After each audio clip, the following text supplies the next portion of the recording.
ধোকা দিবে, কালকেও ধোকা দিবে, যে আজকেও ছাগা দিতে পারে, কালকেও ছাগা দিতে পারে, তারে ভালোবাসা। ভালোবেসে জীবন যৌবন সব শেষ। মায়া কাটাবো কেমন করে? মায়া এই শব্দটা বড় খারাপ, আবার এই শব্দটা অনেক ভালো। এটা দুটো সাইড আছে। যখন আপনার একটা জিনিসের প্রতি মায়া লেগে যাবে, যদি এটা অতিরিক্ত পর্যায়ে হয়ে যায়, এক্সট্রিম লেভেলে চলে যায়, দ্যাট ইজ ভেরি ডেঞ্জারাস। কারণ মায়াটা মানুষকে তিলে তিলে তিলে শেষ করে দেয় মানুষের জীবনটাকে। তবে মায়ার অনেকগুলো ক্যাটাগরি আছে। এক একজনের মায়া এক এক জিনিসের প্রতি। কারো মায়া টাকার প্রতি, কারো মায়া বাড়ির প্রতি, কারো মায়া বইয়ের প্রতি, আবার অনেক যুবকের মায়া হচ্ছে গার্লফ্রেন্ডের প্রতি। আছে না নাই? এক একজনের মায়ার সোর্সটা এক এক রকম। অনেক যুবক আমারে মেসেজ দেয় যে হুজুর, হুজুর কি যে কষ্ট জীবনে, একজন মেয়েরে ভালোবাসলাম হুজুর, হাতে আমারে বাদ দিয়ে আরেকজন বিয়ে করে ফেলছে, জীবনে কষ্টের শেষ নাই। তো ওই যে মায়াটা লেগে যায়, ওই মায়াটা ওভারকাম করতে পারে না। দ্যাটস ওয়াই দেখবেন আপনি যখন কোনো যুবকের দিকে তাকাবেন, আপনি জাস্ট এটা ইমাজিন করবেন হি ইজ টোটালি ডিপ্রেসড, তার লাইফে সুখ বলতে কিছু নাই। কেন? ওই যে মায়াটা আমাদেরকে শেষ করে দেয়। তবে ছোট্ট একটা বাক্য বলি। সেদিন আমি Tariq Jamil, one of the most famous scholar in Pakistan, even in the world, একদম বিশ্বব্যাপী একজন ফেমাস স্কলার, তার নাম হচ্ছে তারিক জামিল। উনি ওনার বয়ানে বলছিলেন যে इंसान ये बड़ी अजीब चीज होती है, किससे प्यार करता है, जो आज भी छोड़ सकता है कल भी छोड़ सकता है, जो आज भी धोखा दे सकता है कल भी धोखा दे सकता है। বললেন যে মানুষ বড় আজীব প্রাণী, আশ্চর্য প্রাণী। কারে ভালোবাসে? যে আজকেও ধোকা দিবে, কালকেও ধোকা দিবে, যে আজকেও ছাগা দিতে পারে, কালকেও ছাগা দিতে পারে, তারে ভালোবাসে। ভালোবেসে জীবন যৌবন সব শেষ, এভরিথিং ইজ লস্ট। আজীব প্রাণী মানুষ। তো প্রিয় ভাইরা, যদি মায়া কাটাতে চান, দুটো টিপস অ্যাপ্লাই করবেন। আমার সঙ্গে তাকায় বলেন, কয়টা টিপস? দুইটা। মাশাআল্লাহ। এক নাম্বার, ছোট্ট একটা আয়াত শেয়ার করব। এই আয়াতটার অর্থ যার মনে থাকবে, তার পৃথিবীর কোনো জিনিসের প্রতি মায়া থাকবে না, খুবই সহজ হয়ে যাবে। আয়াতটা কি?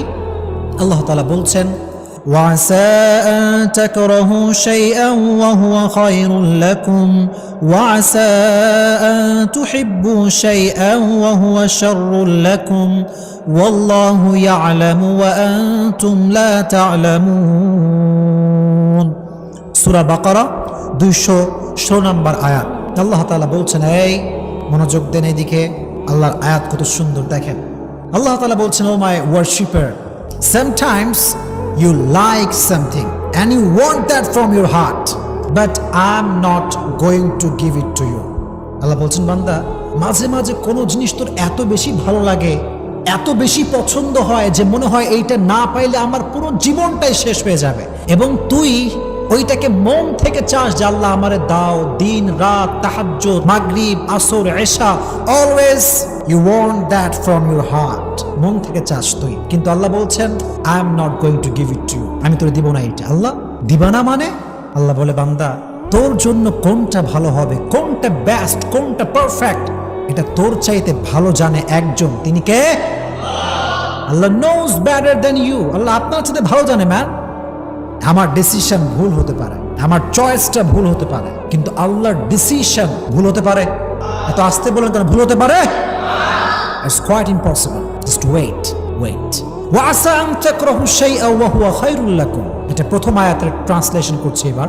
And sometimes you dislike a thing and you don't want that from your heart. Oh my Lord, I really dislike it, I don't want it. Allah said in Quran, I'm going to give it to you. Why? I don't like it, Allah. Allah said, oh my worshipper, what is good, what is bad, what's your future? I know better than you. আল্লাহ বলছে, গোলাম, তোর এটা অপছন্দটা আমি বুঝতে পারতেছি, তুই মনে করছিস এটা তোর জন্য ভালো না, কিন্তু আমি জানি তোর জন্য ভালো হবে। বিকজ ইন ফিউচার, ভবিষ্যতে কি হতে পারে, we do not have an idea about it, আমরা জানি না। কিন্তু ভবিষ্যতে কোনটা হবে জানে একজন। জবান খুলে বলেন, তিনি কে? আল্লাহ জানেন। এটা আল্লাহ তাআলা জানেন, আমি জানি না, আপনি জানেন না।